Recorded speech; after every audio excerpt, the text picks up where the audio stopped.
Gani. Oh, ay. Pero sa kuan sa Bisayas lang unsa ang hugo. Explain. Nakatahiya na yung ginagawa nila. May sa totoo lang as a Filipino, I am truly embarrassed with what is happening in our country, especially coming from the administration. So, emotional. Nakita niyo naman ako kung paano ako maging emotional. Hindi pa ako umaabot doon. I'm just stating a fact that really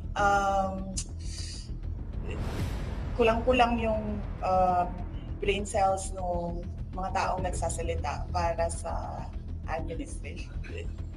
Kulang-kulang yung brain cells ng mga taong nagsasalita para sa administration.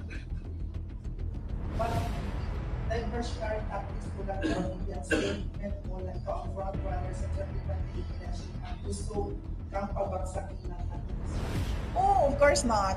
So, let's just say na diversionary tactic ko yung yung presidential elections for 2028. Hypothetically, ganun yon. So, lumipat tayo sa ibang rason kung bakit nila ako atakihin. What they are doing is what is called political scapegoating. Kapag walang nangyayari sa administrasyon mo at walang ginagawa yung principal o yung presidente, ang gagawin nila is magtuturo ng ibang tao.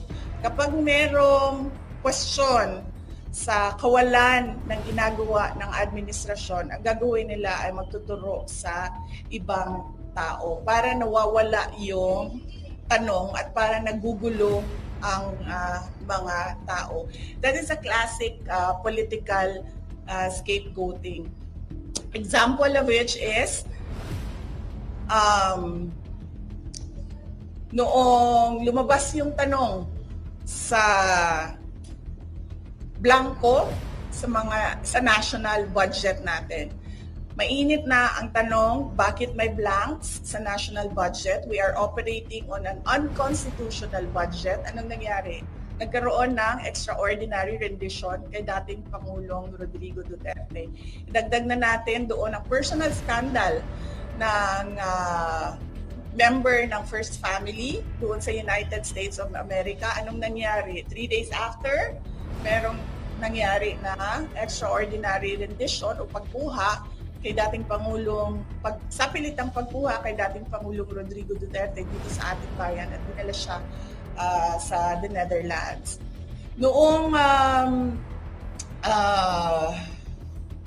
sumabog ang People's Initiative, yung kagustuhan nila na i-amenda ang konstitusyon para mapahaba yung kanilang mga termino at para burahin ang opisina ng Vice President at lumipat tayo sa parliamentary form of government kung saan Prime Minister lang ang ini-elect at hindi siya by popular vote, by members of parliament only.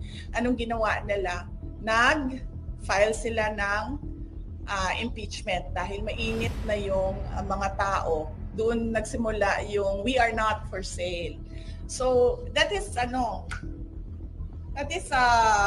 political scapegoating. Yung wala kang ginagawa, so magtuturo ka na lang ng ibang tao para makalimutan yung kawalan ng proyekto, kawalan ng programa, kawalan ng kaayusan sa ating bansa. So, assuming hindi totoo yung sa presidential election sa 2028, klaro naman sa timeline kung paano nila ginagawa yung pag-atake ng kanilang political opponents para makalimutan ang kanilang mga kabalbalan.